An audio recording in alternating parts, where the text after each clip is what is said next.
নমস্কার and welcome to notebook. আমি গার্গী এবং আমাদের জুলাই মাসের কারেন্ট অ্যাফেয়ার্স এর লাস্ট দুটো ক্লাস আমি আজকে করে দিচ্ছি তোমাদেরকে। একটা এটা, নেক্সট একটা ক্লাস আজকে সন্ধ্যাবেলা তোমরা পেয়ে যাবে। তারপরে ফুল কারেন্ট অ্যাফেয়ার্স পিডিএফটা যেটা হয় সেটা পেয়ে যাবে তোমরা, এবং আগামীকাল থেকে আমরা সকাল 9টাতে অ্যাজ ইউজুয়াল যেটা লাইভ অথবা রেকর্ডেড ফর্মে যে কারেন্ট অ্যাফেয়ার্স ক্লাসেস তোমাদের যেত সেরকমই যাবে, ঠিক আছে? তো আজকে এখন আমরা 26, 27, 28 জুলাই 2024 কারেন্ট অ্যাফেয়ার্স ডিসকাস করব। Let's start the class. Which country will host the World Paragliding Championship? বিশ্ব প্যারাগ্লাইডিং চ্যাম্পিয়নশিপ কোন দেশ অর্গানাইজ করতে চলেছে? এবং সেটা হচ্ছে অলরেডি অর্গানাইজ করে ফেলেছে হিমাচল প্রদেশ, ঠিক আছে? ওয়ার্ল্ড প্যারাগ্লাইডিং চ্যাম্পিয়নশিপ 2024 হোস্ট হচ্ছে ইন্ডিয়ার হিমাচল প্রদেশের কাংড়া ডিস্ট্রিক্ট এবং কাংড়া ডিস্ট্রিক্টের বীর বিলিং নামক একটি জায়গা। 2 থেকে 9 নভেম্বর এই প্যারাগ্লাইডিং চ্যাম্পিয়নশিপ অনুষ্ঠিত হবে। Chief minister of Himachal Pradesh, comment করে জানাবে তোমরা who is the current chief minister of Himachal Pradesh. Himachal প্রদেশের চিফ মিনিস্টার মানে বলেছেন এটা যে প্যারাগ্লাইডিং অ্যাসোসিয়েশন আছে in collaboration with state government, তারা কিন্তু এটা অর্গানাইজ করছে, ঠিক আছে? হিমাচল প্রদেশ 1956 এটা আমি দিয়ে দিয়েছি, সুতরাং চিফ মিনিস্টার আলাদা করে কমেন্ট করার কোনো দরকার নেই। 1956 ইউনিয়ন টেরিটরির তকমা পেয়েছিল এবং 1977 সালে ভারতের পূর্ণ রাজ্যের মর্যাদা পায়। ক্যাপিটাল হচ্ছে সিমলা, সামার ক্যাপিটাল ধর্মশালা হচ্ছে winter capital. Governor Shivprasad Shukla এবং সুখবিন্দর সিং সুখু যিনি কিনা ইন্ডিয়ান ন্যাশনাল কংগ্রেস থেকে, উনি হচ্ছেন বর্তমানে chief minister of Himachal Pradesh. Next question দেখে নি, where will the 21st multinational military exercise Khaan Quest 2024 be held? তাহলে একটা মাল্টিন্যাশনাল মানেই হচ্ছে একাধিক নেশন পার্টিসিপেট করছে। তাহলে একাধিক নেশন, তাহলে আমরা প্রথমেই দেখলাম যে খানকোয়েস্ট কিন্তু কোনো একটি দেশের পার্টিকুলার এক্সারসাইজ না, কোনো দুটো দেশের না, এটা একটা মাল্টিন্যাশনাল এক্সারসাইজ। খানকোয়েস্ট 2024 এটা কিন্তু যেখানে হচ্ছে সেটা হচ্ছে মঙ্গোলিয়া। মাল্টিন্যাশনাল এক্সারসাইজ অর্গানাইজ করছে মঙ্গোলিয়া। এটা হচ্ছে 21তম এডিশন। 27 জুলাই থেকে 9 আগস্ট কিন্তু এটা অলরেডি এন্ডেড। প্রায় 430টা পার্টিসিপেন্ট 23টা কান্ট্রি থেকে এই এক্সারসাইজে অংশগ্রহণ করবে। খানকোয়েস্ট বেসিক্যালি কিন্তু যখন শুরু হয়েছিল, কত সালে শুরু হয়েছিল?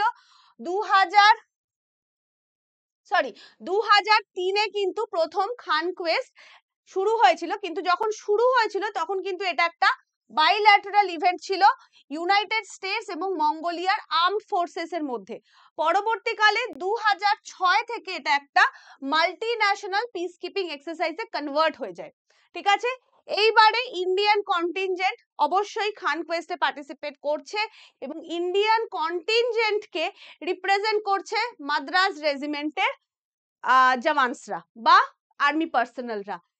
এছাড়া যদি দেখে নি, এটা হলো হচ্ছে খানকোয়েস্ট মঙ্গোলিয়াতে অনুষ্ঠিত হচ্ছে, ভারত পার্টিসিপেট করছে, কিন্তু ইন্ডিয়া আর মঙ্গোলিয়ার মধ্যে যে এক্সারসাইজটা হয় সেটা হচ্ছে নোম্যাডিক এলিফ্যান্ট প্র্যাকটিস। এখানে একটা জিনিস মিসিং আছে, সেটা হচ্ছে নোম্যাডিক এলিফ্যান্ট প্র্যাকটিস এটা আর্মি, নেভি নাকি এয়ারফোর্স এক্সারসাইজ অথবা এটা অল টাইপ অফ এক্সারসাইজ। তো তোমাদের কমেন্ট করে জানাতে হবে যে নোম্যাডিক এলিফ্যান্ট যে প্র্যাকটিস এক্সারসাইজটা হয় ইন্ডিয়া আর মঙ্গোলিয়ার উপর, সেটা উইচ টাইপ অফ এক্সারসাইজ, ঠিক আছে? বাইল্যাটারাল অবশ্যই দুটো নেশন পার্টিসিপেট করছে, কিন্তু এয়ার, নেভি নাকি আর্মড এক্সারসাইজ। মঙ্গোলিয়া এটা একটা ল্যান্ডলক কান্ট্রি। জাস্ট আমরা যদি ভারতের পৃথিবীর ম্যাপ দেখি বা আরো যদি তুমি শুধু এশিয়ার ম্যাপ দেখো, তাহলে চায়নার ঠিক উপরে যে দেশটি অবস্থিত সেটা হচ্ছে মঙ্গোলিয়া। ক্যাপিটাল উলানবাটার, গভর্নমেন্ট হচ্ছে unitary semi presidential Republic, president হচ্ছেন উখনা কুরেলসুখ, প্রাইম মিনিস্টার লুফসান্নাম শ্রেন ওয়ুন আর্ডেন, এবং কারেন্সি হচ্ছে টগরক। টগরক কারেন্সিটা মনে রেখো, এটা অনেক পরীক্ষায় অনেক সময় কিন্তু জিজ্ঞেস করা হয়। who has been appointed as the president of the Institute of Cost Accountant of India? তাহলে Institute of Cost Accountant of India এটা একটা নতুন ইনস্টিটিউট, আজকে আমরা পড়বো আমাদের স্ট্যাটিক জিকের পোর্শনে। তার নতুন প্রেসিডেন্ট হিসেবে কাকে অ্যাপয়েন্ট করা হয়েছে? যাকে অ্যাপয়েন্ট করা হয়েছে তিনি হচ্ছেন বিভূতিভূষণ নায়ক। বিভূতিভূষণ নায়ক ইউনানিমাসলি ইলেক্টেড হয়েছেন কস্ট অ্যাকাউন্টেন্ট অফ ইন্ডিয়ার নতুন প্রেসিডেন্ট হিসেবে। 2024-25 টার্মের জন্য কিন্তু উনি অ্যাপয়েন্টেড হয়েছেন। কাকে রিপ্লেস করবেন? অশ্বিন দালবন্দিকে রিপ্লেস করবেন, যিনি 2023-24 টার্মে institute of cost accountant of ইন্ডিয়ার প্রেসিডেন্ট ছিলেন। এছাড়া ভাইস প্রেসিডেন্ট হিসেবে অ্যাপয়েন্টেড হয়েছেন TCA শ্রীনিবাস প্রসাদ। ঠিক আছে, এবার চলে আসি ইনস্টিটিউটটা সম্পর্কে। Institute of cost accountant of India, ICMAI, বুঝতেই পারছো নাম দিয়েই, এটা একটা প্রফেশনাল অ্যাকাউন্টেন্সি বডি এবং এটা union ministry of corporate affairs এর আন্ডারে এর মানে তত্ত্বাবধানে এটি কাজ করে। এটা কিন্তু বিশ্বের মধ্যে সেকেন্ড লার্জেস্ট এবং এশিয়ার মধ্যে largest cost and management accounting body. অবশ্যই তাহলে ভারতের মধ্যেও লার্জেস্টই হবে। হেডকোয়ার্টার কিন্তু মনে রেখো কলকাতা, এটা একটা ইম্পর্টেন্ট, কারণ অনেক ইম্পর্টেন্ট কি বলবো অর্গানাইজেশন আছে যাদের হেডকোয়ার্টার কলকাতা। যেমন ধরে নি একটা এক্সাম্পল দিই, জুলজিক্যাল সার্ভে অফ ইন্ডিয়া, তারই হেডকোয়ার্টার কলকাতায় অবস্থিত। 1959-এ এর ফরমেশন এবং প্রেসিডেন্ট হচ্ছেন বিভূতিভূষণ নায়ক। ঠিক আছে, next, when was national income tax day celebrated? National income tax day আমরা কোন দিন সেলিব্রেট করে থাকি? 2024 জুলাই এই দিনটাতে আমরা সেলিব্রেট করে থাকি। 2010 থেকে প্রত্যেক বছর 24 July national income tax day observe করা হয় এবং এই দিনটা অবজার্ভ করার কারণ 1960 সালে 24 জুলাই স্যার জেমস উইলসন প্রথম ইনকাম, মানুষের ইনকামের ওপর ট্যাক্স আরোপিত করেছিল ভারতের মধ্যে, এবং সেই কারণে 24 জুলাই দিনটাকেই কিন্তু ন্যাশনাল ইনকাম ট্যাক্স ডে হিসেবে সিলেক্ট করা হয়েছে। কিন্তু মানে যদি আমরা, সেটা হচ্ছে উনি আরোপ করেছিলেন, কিন্তু আমরা যদি মানে কম্প্রিহেন্সিভ ইনকাম ট্যাক্স আদায় বা অ্যাক্টের কথা বলি, তাহলে সেটা কিন্তু ইনকাম ট্যাক্স অ্যাক্ট 1922 এস্টাবলিশ করা হয় এবং তারপর থেকে ভারতবর্ষে ইনকাম ট্যাক্স স্ট্রাকচার্ড ওয়েতে নেওয়া হয়। ঠিক আছে, তার মানে ইনকাম ট্যাক্সের পুরো বিষয়টাই কিন্তু ব্রিটিশ পিরিয়ডে। ঠিক আছে, আফটার ইন্ডিপেন্ডেন্স কিন্তু কোনো চেঞ্জেস হয়তো হতে পারে, কিন্তু নতুন ভাবে কিন্তু কিছুই হয়নি। What is the rank of India in the recently released Henley Passport Index? Henley Passport Index জানি আমরা, এটা মেনলি বিভিন্ন দেশের পাসপোর্ট কে র্যাঙ্কিং দেয়। কিভাবে দেয়? মানে কোন একটি পার্টিকুলার দেশের পাসপোর্ট ইউজ করে কতগুলো দেশে ফ্রি ভিসা বা ভিসা অন অ্যারাইভাল ফ্যাসিলিটি পাওয়া যায়, তার উপর বেস করেই কিন্তু কোন দেশের পাসপোর্ট কতটা স্ট্রং বা কতটা উইক সেটা নিরীক্ষণ করা হয়ে থাকে। তো এইবারে হেনলি পাসপোর্ট ইন্ডেক্সের এই জাস্ট জুলাইতে, মানে 2000, এটা হচ্ছে 2024-এর জুলাই মাসের নিরিখে যদি আমরা দেখি, তাহলে ভারতের র্যাঙ্কিং হচ্ছে 82। গতবার র্যাঙ্কিং ছিল 80, তার থেকে কিন্তু বেসিক্যালি ভারতের র্যাঙ্কিংটা একটু খারাপই হয়েছে। Henley passport index 2024 July global ranking অনুযায়ী ভারতের র্যাঙ্ক গতবার জানুয়ারি 2024-এ যেটা ছিল সেটা ছিল 88, 80তম, সেটা থেকে দুটো র্যাঙ্ক খারাপ হয়েছে, 82তম হয়েছে। এবং বর্তমানে ভারত টোটাল 58 কান্ট্রিতে ভিসা ফ্রি অথবা visa on arrival facility provide করে থাকে। ঠিক আছে, মানে ভারতের পাসপোর্ট ইউজ করে তোমরা বা আমরা টোটাল 58টা দেশে ভিসা ছাড়া অথবা ওখানে পৌঁছে ভিসার ফ্যাসিলিটি এই সুবিধাটা পেতে পারি। ঠিক আছে, সিঙ্গাপুর আবারও প্রথম পজিশনে আছে, কারণ সিঙ্গাপুরের ভিসা ইউজ করে মনে করা হচ্ছে ইট is the most powerful passport in the world, এবং সিঙ্গাপুরের পাসপোর্ট ইউজ করে 195টা দেশে কিন্তু ভিসা ফ্রি বা ভিসা অন অ্যারাইভাল ফ্যাসিলিটি পাওয়া যেতে পারে। সেকেন্ড পজিশনে খুব অদ্ভুত ভাবে টোটাল 5টা দেশ একসাথে আছে। কোন কোন দেশ? ফ্রান্স, ইটালি, জার্মানি, স্পেন এবং জাপান। এবং এদের প্রত্যেকটা দেশের ক্ষেত্রেই এই সমস্ত দেশের পাসপোর্ট ব্যবহার করে টোটাল 192টা দেশে ভিসা অন অ্যারাইভাল বা ভিসা ফ্রি ফেসিলিটি পাওয়া যাবে। থার্ড পজিশনে টোটাল 7টা দেশ আছে, মানে লড়াইটা বুঝতে পারছো কতটা মানে মানে টাফ। থার্ড পজিশনে 7টা দেশ আছে, এই 7টা দেশ আমি আলাদা করে লিখলাম না। এই 7টা দেশের পাসপোর্ট ইউজ করে 191টা দেশে ভিসা অন অ্যারাইভাল বা ভিসা ফ্রি ফেসিলিটি পাওয়া যাবে। একদম লাস্টের যে দেশগুলো তারা হচ্ছে একদম লাস্টে আছে, মানে লাস্ট থেকে থার্ড পজিশনে আছে ইরাক, তারপরে লাস্ট থেকে সেকেন্ড পজিশনে সিরিয়া, এবং সব থেকে খারাপ ফ্যাসিলিটি যে দেশের পাসপোর্ট ইউজ করে পাওয়া যায় সেটা হচ্ছে আফগানিস্তান। ঠিক আছে, চলো next. According to the report released by FAO বা food and agriculture organization, what is the position of India in the world in terms of forest area growth? তাহলে ফাও এর তরফ থেকে বা ফুড বলেছি আমি, ফরেস্ট বলেছি, ফুড অ্যান্ড এগ্রিকালচারাল অর্গানাইজেশনের তরফ থেকে রিসেন্টলি একটা রিপোর্ট পেশ করা হয়েছে। সেটা কি? The state of the world's forest report. এবং এই রিপোর্ট অনুযায়ী বলা মানে পৃথিবীর মধ্যে ফরেস্ট এরিয়া গ্রোথের নিরিখে ভারতের পজিশন বা ভারতের স্থান কততম সেইটা কিন্তু এখানে জিজ্ঞেস করা হয়েছে। তাহলে যদি আমরা দেখি যে ফরেস্ট এরিয়া গ্রোথের নিরিখে ভারতের পজিশন পৃথিবীর মধ্যে কিন্তু তৃতীয়। 2020-তে গ্লোবাল ফরেস্ট কভার্ড প্রায় 4.1 বিলিয়ন হেক্টর বা 31% অফ দ্য ল্যান্ড এরিয়া। মানে 2020-র নিরিখেই এই রিপোর্টিংটা পুরো করা হয়েছে। বলা হচ্ছে যে 2020-তে সারা বিশ্বে ফরেস্ট কভার ছিল 31% বা 4.1 billion hectare. India third rank করেছে এর মধ্যে, এবং টপ 10টা কান্ট্রির মধ্যে থার্ড র্যাঙ্ক, মানে ওভারঅল থার্ড র্যাঙ্ক, এবং হাইয়েস্ট ফরেস্ট এরিয়া গ্রোথের নিরিখে থার্ড র্যাঙ্ক করেছে Bharatvarsha. India gained 2,66,000 hectares of forest area per year between 2010-2020। 2010 থেকে 2020-র মধ্যে বলছে ভারত টোটাল 2,66,000 হেক্টর, ঠিক আছে, ফরেস্ট এরিয়া প্রত্যেক বছর প্রায় অন অ্যান এভারেজ গেইন করেছে। অবশ্যই চায়নাতে ফরেস্ট এরিয়া গ্রোথ সব থেকে বেশি, ম্যাক্সিমাম 19,37,000 হেক্টর। তারপরে যে দেশ আছে সেটা হচ্ছে অস্ট্রেলিয়া সেকেন্ড পজিশনে। ঠিক আছে, ইন্দোনেশিয়া একটা ডিক্লাইন দেখেছে, মানে ইন্দোনেশিয়াতে 2021-22-এ কিন্তু বেসিক্যালি লাস্ট যে ইয়ারটা 21-22-এ বেসিক্যালি ইন্দোনেশিয়ার ক্ষেত্রে কিন্তু ফরেস্ট এরিয়া 8.4% ডিক্লাইন করেছে বা কমেছে। 2023-এ ব্রাজিলিয়ান অ্যামাজনের ক্ষেত্রেও দেখা গেছে যে অ্যামাজন মনে করা হয় সব থেকে ডেন্স ফরেস্ট, কিন্তু সেখানেও দেখা গেছে প্রায় 50% রিডাকশন হয়েছে ফরেস্ট এরিয়ার ক্ষেত্রে।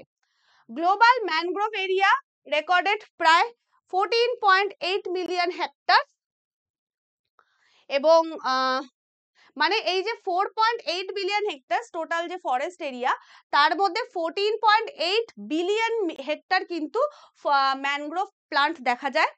আর the rate of net global mangrove loss যদিও প্রায় 23% between the most recent 2 decade. তবে রিসেন্টলি দুটো ডিকেড যদি দেখি, মানে 2000 থেকে 2010 এবং 2010 থেকে 2020, তাহলে ম্যানগ্রোভ কিন্তু ডিক্লাইন করছে, এবং সেই ডিক্লাইনের পার্সেন্টেজ প্রায় 23%। ঠিক আছে, তোমরা যদি আরো ডিটেলে পড়তে চাও তাহলে the state of the world forest রিপোর্টটা দেখতে পারো।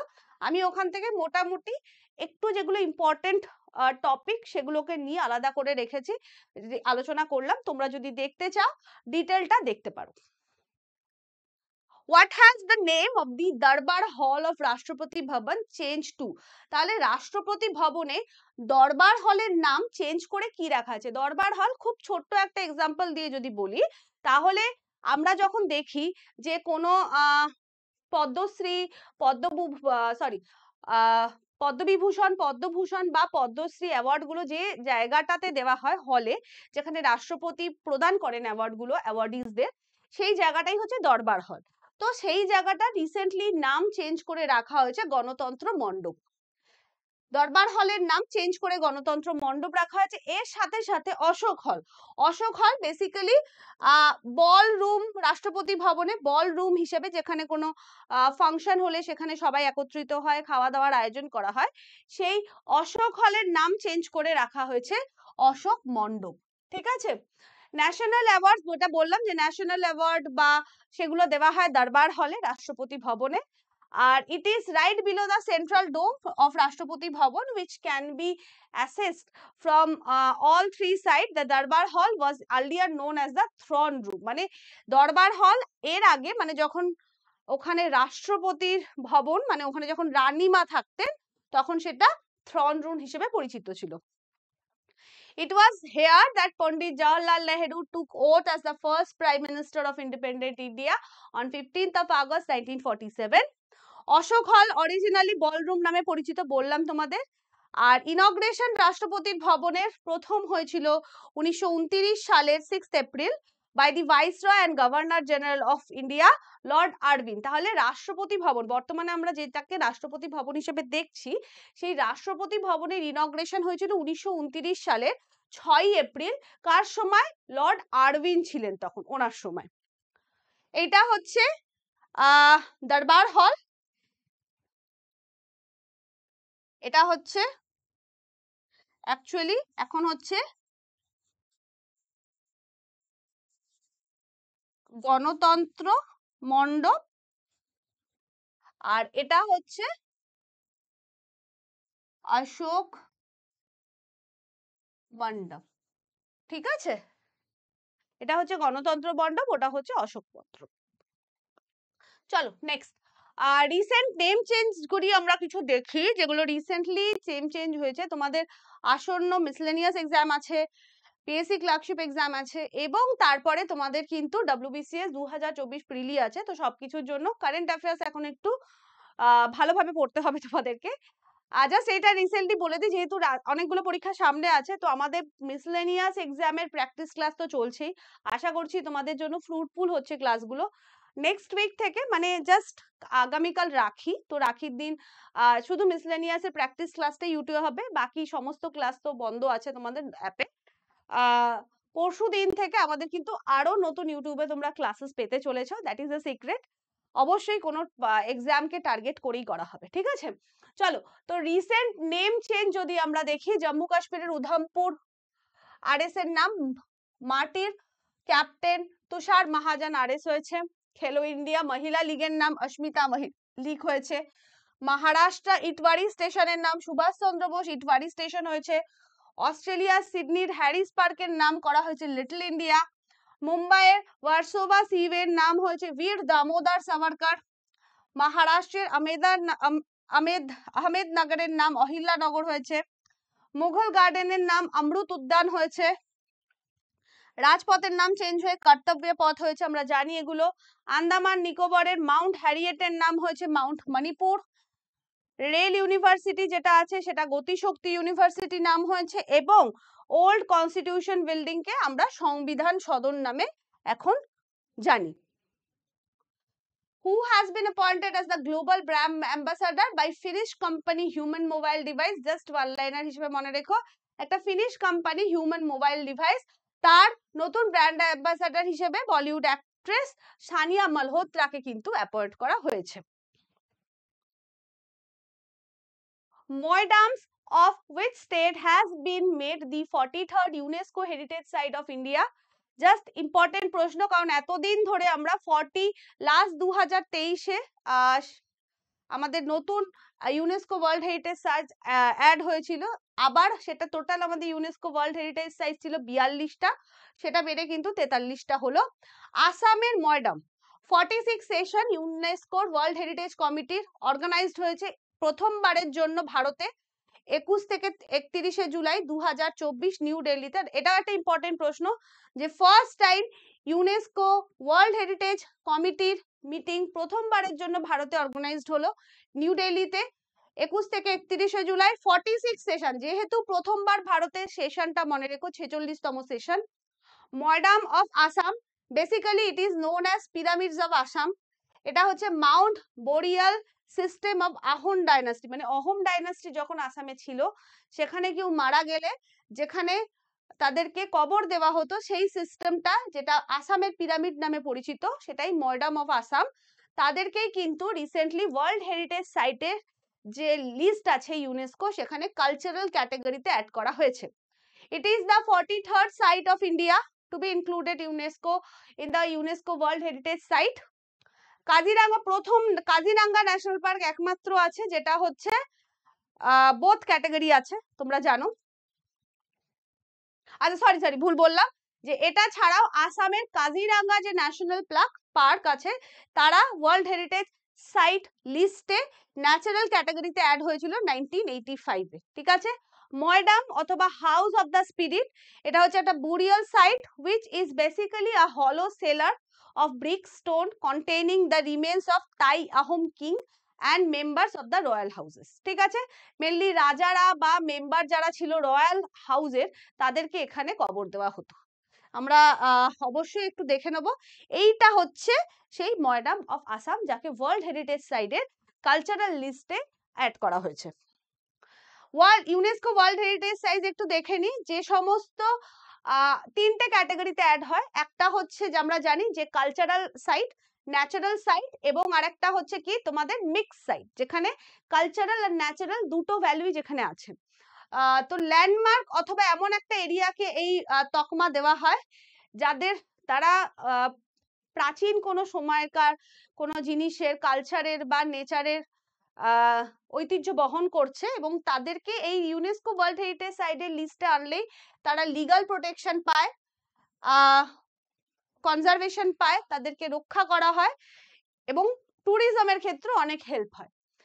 এটা ডেজিগনেট করা হয় ইউনেস্কোর তরফ থেকে for having cultural, historical, scientific or other forms of significance. 2024 অনুযায়ী বললাম যেটা অলরেডি, যে 23টা ওয়ার্ল্ড হেরিটেজ সাইট আছে ভারতবর্ষে, যার মধ্যে 35টা হচ্ছে কালচারাল। আগে এটা 34 ছিল, ময়ডাম অ্যাড করার পরে এটা কালচার 35 হয়েছে। 7টা ন্যাচারাল এবং একটা সেটা হচ্ছে কাঞ্চনজঙ্ঘা ন্যাশনাল পার্ক, এটা হচ্ছে mix type. India has the 6th largest number of sites in the world.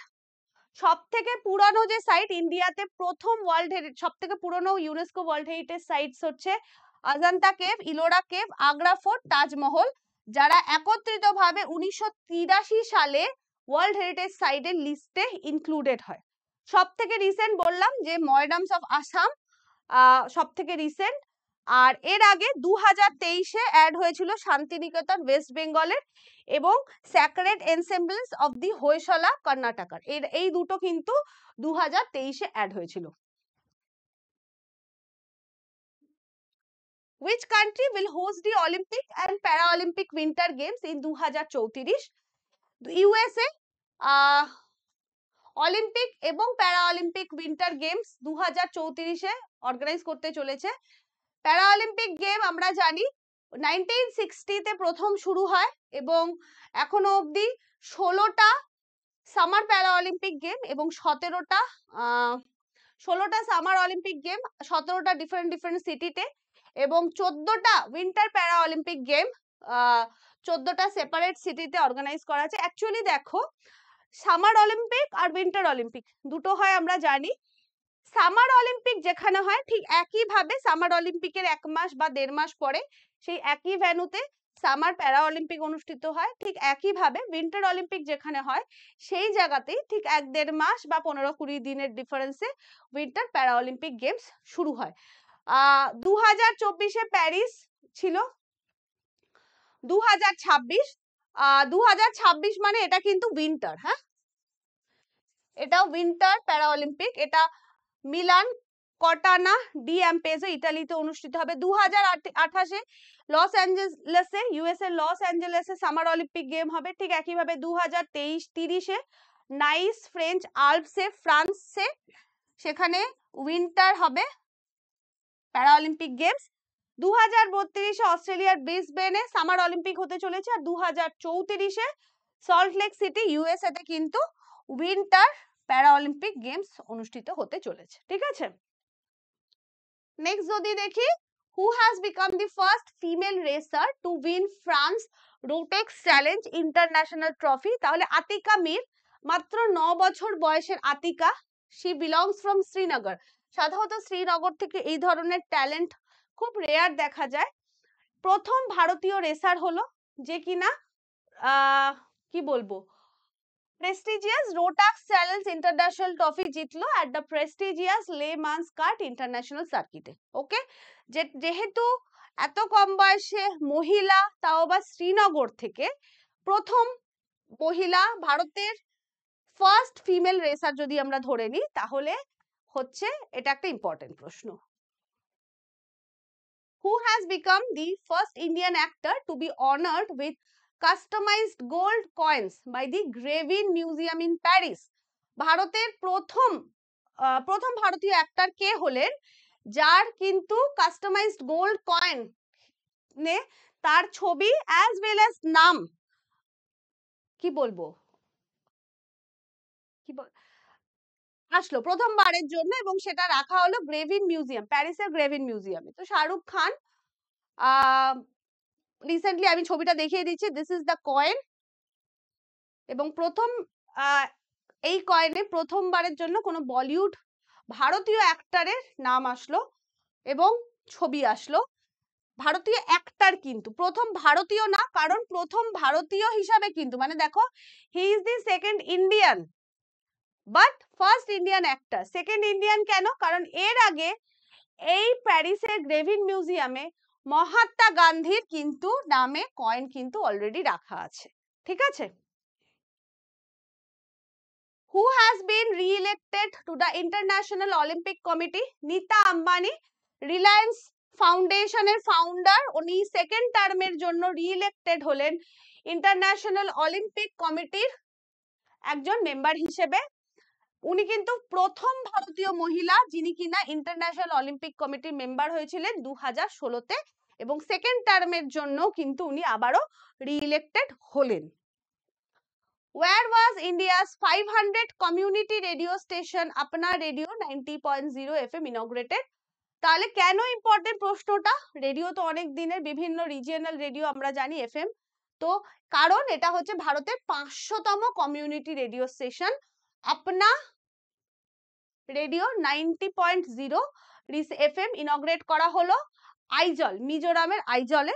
ঠিক আছে, এবং এটা আমাদের যে অ্যাক্ট ইস্ট যে পলিসি, সেক্ষেত্রে একটা ইম্পর্টেন্ট স্টেপ, কারণ রেডিওর মাধ্যমে দেখো, এখনো তোমরা হয়তো ভাবো যে আমরা তো রেডিও শুনি না, আর এখন তো সবচেয়ে বড় কথা, আগে মোবাইলে রেডিও অপশনটা আসতো, এই রেডিও অ্যাপ আসতো, এখন তো সেটাও আসে না। তাহলে রেডিও কে শোনে? এখনো আছে, মানে তুমি, আমরা থাকি মেট্রোপলিটন সিটিতে, ঠিক আছে, যারা একটু আউটস্কার্টে থাকে তাদের জন্য এখনো কিন্তু radio is a important media via which they can কি বলবো, get newses, get information and গান শোনা, এইগুলো করতে পারে। ঠিক আছে?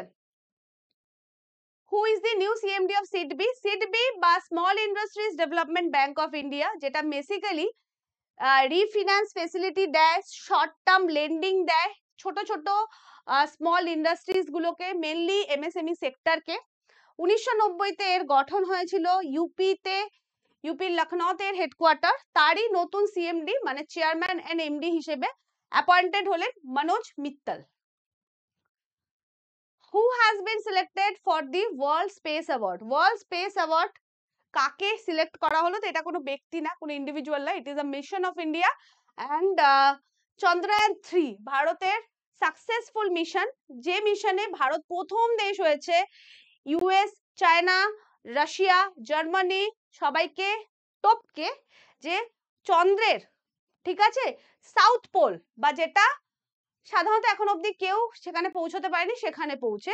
তো India international space federation announced to honor Chandrayaan 3 mission with the World Space Award. The award will be given at the 75th International Astronomical Conference, যেটা কিনা 14ই অক্টোবর 2024-এ ইটালির মিলানে অনুষ্ঠিত হবে। সেখানে অ্যাওয়ার্ড তুলে দেওয়া হবে চন্দ্রয়ান মিশনের হাতে। The mission was selected as the mission is from India and become the world এর প্রথম mission to land on the south pole of the moon. এই জন্য it will be honoured with the world space award. যেটা বললাম যে কবে দেওয়া হবে সেটাও বলেছে। চন্দ্রায়ন 3 14ই জুলাই থেকে 23শে আগস্ট অব্দি এটা হয়েছিল এবং আমার মনে আছে 23শে আগস্টের দিনটাতে আমরা সবাই ইসরোর সেই রুমটাতে কন্ট্রোল রুমে তাকিয়েছিলাম। যেই 23শে আগস্ট যেই দিন চন্দ্রায়ন 3 মিশন চন্দ্রের দক্ষিণ পোলে ল্যান্ড করেছিল, সেই দিনটাকে ন্যাশনাল স্পেস ডে হিসেবে ঘোষিত করা হয়। সতীশ ধাওয়ান স্পেস সেন্টার থেকে লঞ্চ করা হয়েছিল LVM-3M4 বাহুবলী বা ফ্যাট বয় নামক রকেটের সাহায্যে। ল্যান্ডার বিক্রম, রবার্ট প্রজ্ঞান, প্রজেক্ট ডাইরেক্টর ছিলেন PV মুথুওয়েল এবং চন্দ্রায়ন 3 যেখানে ল্যান্ড হয়েছিল সেটা শিব শক্তি পয়েন্ট নামে পরিচিত। Who will host the annual leadership summit of the Quad countries in the year 2024? Quad country বা quadrilateral security dialogue, এটা বেসিক্যালি চারটে দেশের একটি ইন্টার গভর্নমেন্টাল সিকিউরিটি ফোরাম। চারটে দেশ কারা কারা? অস্ট্রেলিয়া, জাপান, ইন্ডিয়া এবং USA।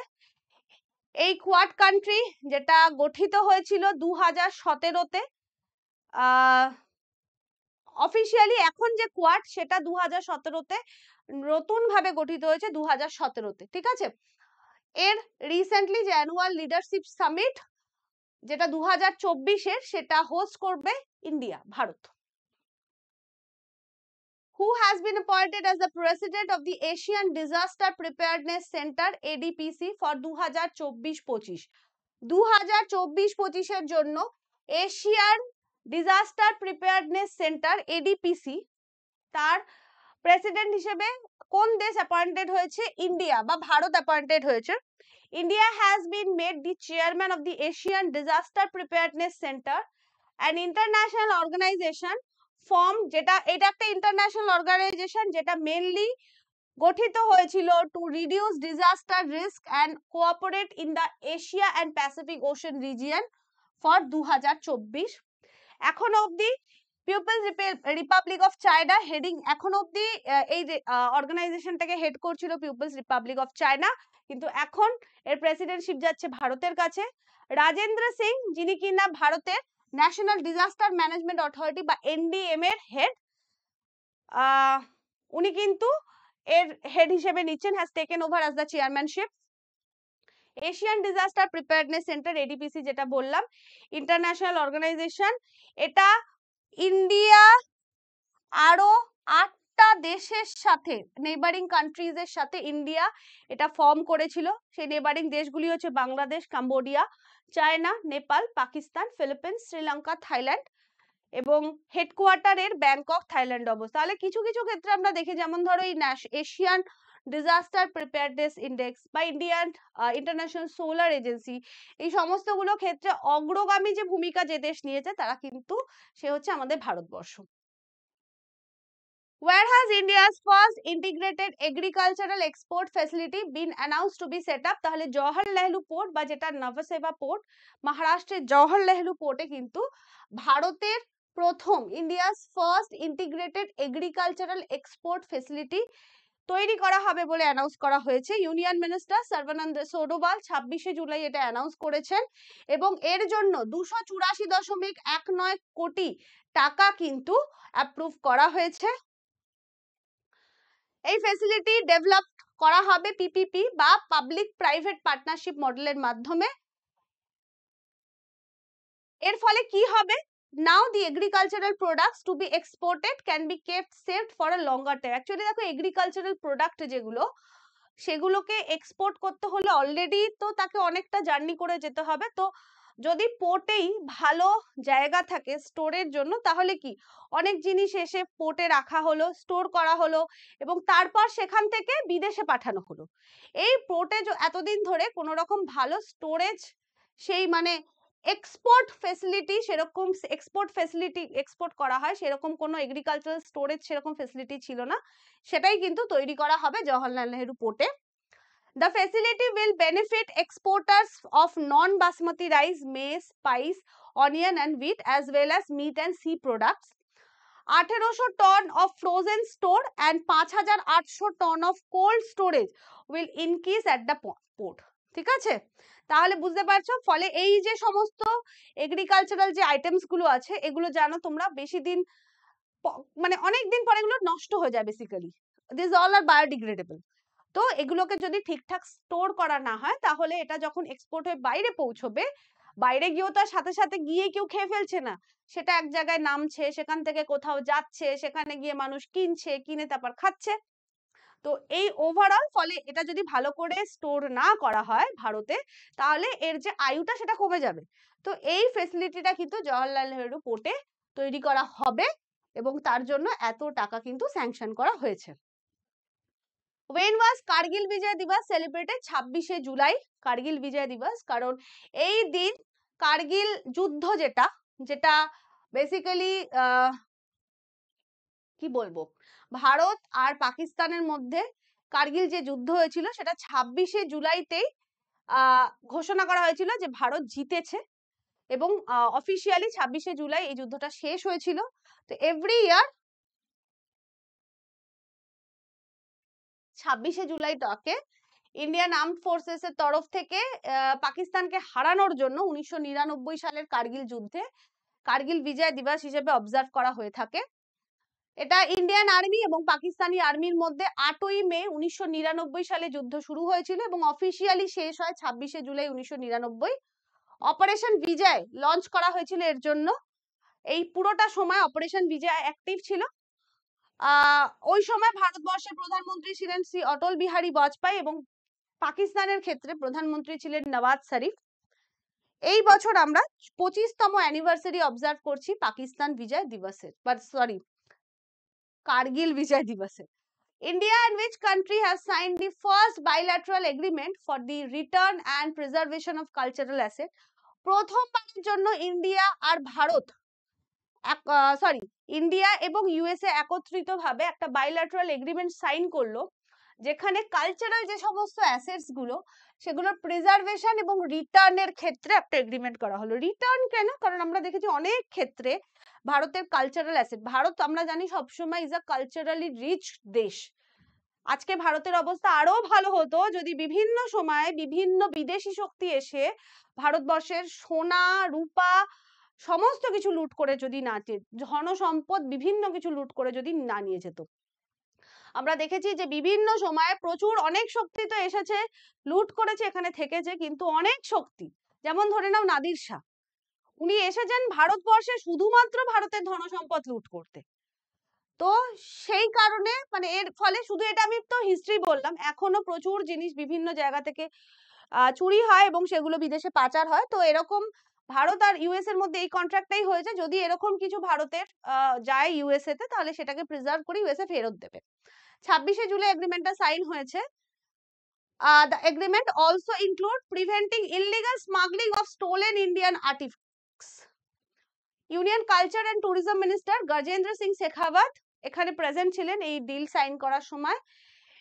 প্রাইম মিনিস্টার ভিজিট যখন হয়েছিল ইউএসএ তে 2023-এ, সেই সময় 262টা আর্টিকুইটিস ওয়্যার রিটার্ন, সেই সময় প্রায় 262টা আর্টিফ্যাক্টস ভারতবর্ষে রিটার্ন করেছিল USA.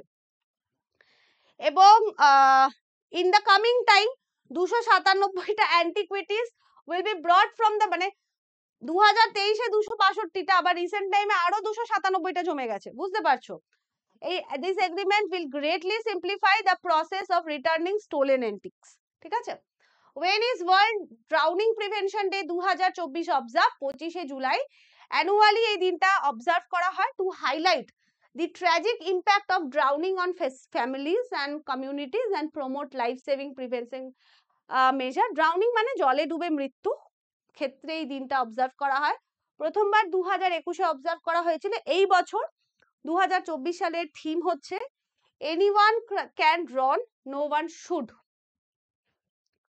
When is International Day for the Conservation of the Mangrove Ecosystem 2024 observe? এটা ইম্পর্টেন্ট, এটা দেয় পরীক্ষাতে। 26শে জুলাইতেই এই দিনটা অবজার্ভ করা হয়।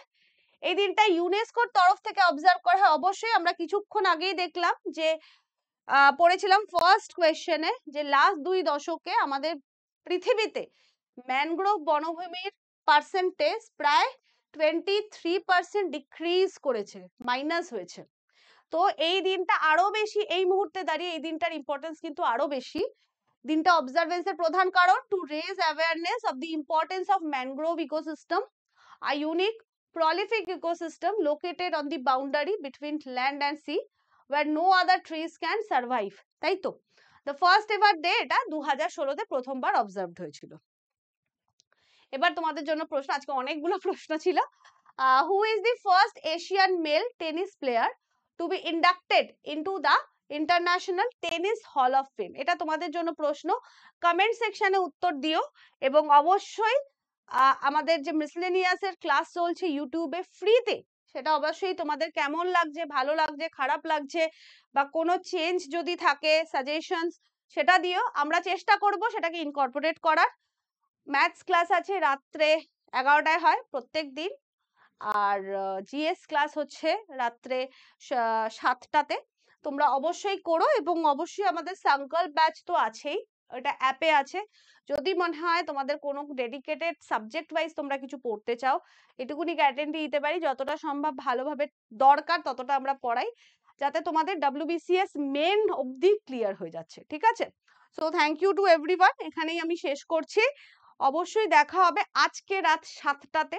WBCS 2023 মেন এক্সাম চলছে অলরেডি, পেপার 1, 2 হয়ে গেছে, 2, 3 হয়ে গেছে। আজকে সকালবেলা যেটা হচ্ছে এই সময়, সেটা হচ্ছে তোমাদের 9টা থেকে অলরেডি শুরু হয়ে গেছে পেপার 5, যেটা হচ্ছে কনস্টিটিউশন অ্যান্ড ইকোনমি পার্ট, এবং আজকে বিকালে আছে পেপার 6, তার মানে যেখানে ম্যাথস আর রিজনিং আছে। প্রত্যেকটা পোর্শন আমরা ডেডিকেটেডলি আলোচনা করব, অ্যানালাইজ করব, এবং কত মার্কস একটা স্ট্যান্ডার্ড স্কোর হতে পারে সেটা আমরা আলোচনা করব, বিভিন্ন টিচার তার সাবজেক্ট নিয়ে। তবে আজকে সন্ধ্যে 7টায়, যদিও তোমরা হিস্ট্রি পোর্শন দেখেছো, ইট ইজ ভেরি ইজি।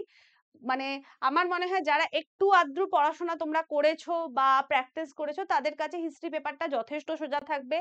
প্রচুর প্রিভিয়াস ইয়ারের প্রশ্ন আমরা দেখেছি রিপিট হয়েছে, তো সেই পেপারটার মানে সোজা জিনিসটাই আমি চুজ করেছি। অবশ্যই আমি 2-3 দিনের মধ্যে স্ট্যাটিক জেকে এবং কারেন্ট অ্যাফেয়ার্স পোর্শনটাও অ্যানালাইজ করব, যেটা কম্পারেটিভলি টাফ এসছে।